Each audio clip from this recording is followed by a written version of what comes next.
The diner was quiet that evening, the kind of place where the smell of coffee lingered in the air and old songs played softly from a dusty jukebox. At a corner booth sat Emily, a young girl with bright eyes but a body that didn't always cooperate with her dreams. She was born with cerebral palsy, and though her wheelchair carried her everywhere, it never carried her spirit. She loved coming here after school, where the waitress, Sarah, always greeted her warmly and made her feel like she belonged. But tonight, belonging felt fragile, because at another table sat a group of high school boys known for their cruelty. They watched her with sneers, whispering loudly enough for everyone to hear, mocking the way she held her fork. The diner seemed smaller with every laugh that echoed. Emily tried to focus on her burger, pretending their voices didn't pierce through her heart like daggers. Her hands shook a little as she lifted her drink, spilling some on the table, and the laughter grew louder. Sarah rushed over with a rag, shooting the boys a warning glare, but they only grinned wider. Emily kept her gaze down, whispering to herself that she would be okay. She had always been tough, always endured. Yet the sting of humiliation was hard to hide, and her eyes glistened with unshed tears. All she wanted was to enjoy her meal in peace, but peace seemed like a gift stolen away from her tonight. The boys finally stood up, strutting toward her table like they owned the place. Emily's heart pounded, she knew what was coming. One of them leaned down, so close she could smell the cigarette smoke on his jacket. "What's wrong, Wheels?" he taunted, flicking her straw onto the floor. Another boy shoved her tray slightly, spilling ketchup onto her lap. And then, without warning, the leader of the pack slapped her cheek. The sound was sharp, cruel, and echoed through the diner like a gunshot. Gasps filled the air as Emily froze in shock, her face burning not just from the sting but from the shame of being so helpless in that moment. Sarah rushed over, her voice trembling with fury as she shouted at them to leave, but they only laughed. The other diners looked away, uncomfortable, unwilling to get involved. Emily's lips quivered, but she refused to cry in front of them. She clenched her hands into fists, not because she could fight back, but because she needed to hold on to what little dignity she had left. The boys swaggered out, still laughing, leaving behind an air thick with silence and shame. Sarah knelt beside Emily, whispering words of comfort, but even her kindness couldn't erase the hurt. Emily wished, for once, someone would stand up for her. An hour passed. Emily sat quietly, pushing cold fries around her plate, trying to convince herself she should go home. The sting on her cheek had faded, but the wound in her heart hadn't. The door of the diner jingled open, and in walked a group of bikers, their leather jackets stamped with patches, their boots heavy on the tile floor. Heads turned, and the room seemed to shrink under their presence. They weren't just any bikers, they had an air of unity, of brotherhood, and they carried themselves with unshakable strength.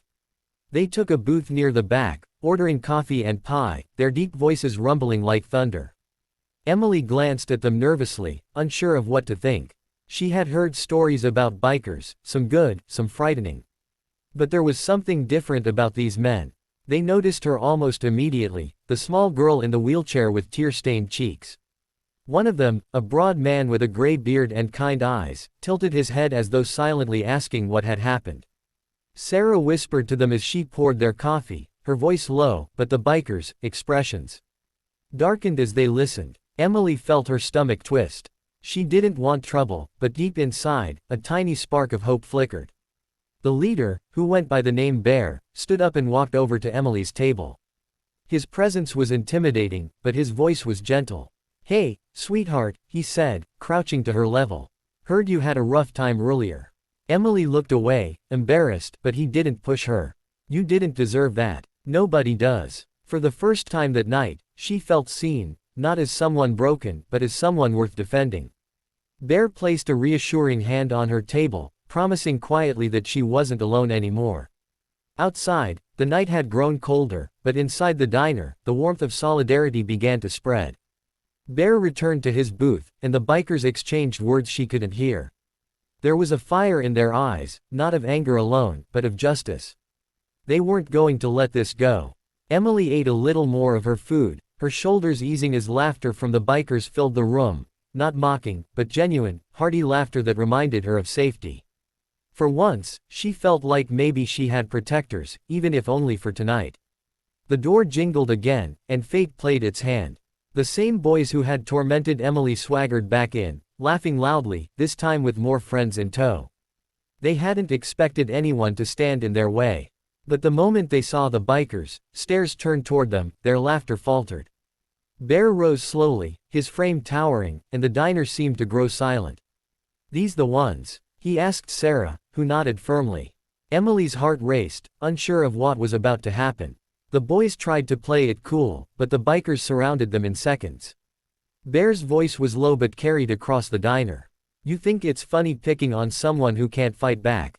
The leader of the boys stammered, trying to deny it, but his words crumbled under Bear's unyielding gaze. Another biker stepped forward, his arms crossed like steel, reminding them that real strength wasn't in cruelty but in protection. The boys shifted uncomfortably, their bravado slipping away like sand through fingers. For once, they were the ones feeling small. Emily watched with wide eyes, her heart pounding as the scene unfolded.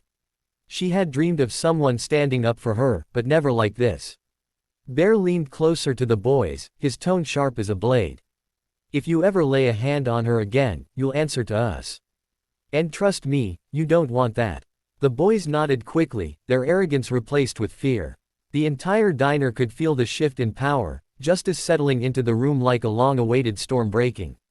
With the threat hanging heavy, the boys scrambled out, their laughter replaced with silence. The bikers didn't lay a hand on them, they didn't need to.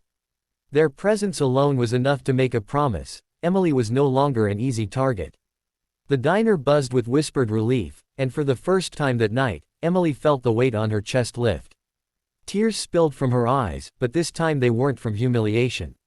They were from gratitude. Bear returned to Emily's table and gently set a small patch from his jacket in front of her. It was the emblem of their brotherhood, a sign of protection. "Keep this," he told her softly. "If anyone ever gives you trouble again, show them this. It means you're family now." Emily's trembling fingers picked it up, holding it close as though it were the most precious treasure she'd ever been given. For the first time in a long while, she felt strong. The bikers stayed for another hour, laughing with Sarah, cracking jokes, and even asking Emily about school and her dreams. They treated her not as someone fragile, but as someone worthy of respect. Emily found herself smiling, truly smiling, for the first time that day. The diner, once filled with shame, now overflowed with laughter and warmth. She realized that kindness could arrive in the most unexpected of forms, even from men with leather jackets and roaring bikes. When they finally stood to leave, the sound of engines filled the night air. Bear knelt one last time beside Emily. "Remember, sweetheart, you're stronger than you think. And you're never alone." With that, they rode off into the darkness, leaving behind not fear, but hope. Emily clutched the patch tightly, her reflection in the diner window glowing with new courage.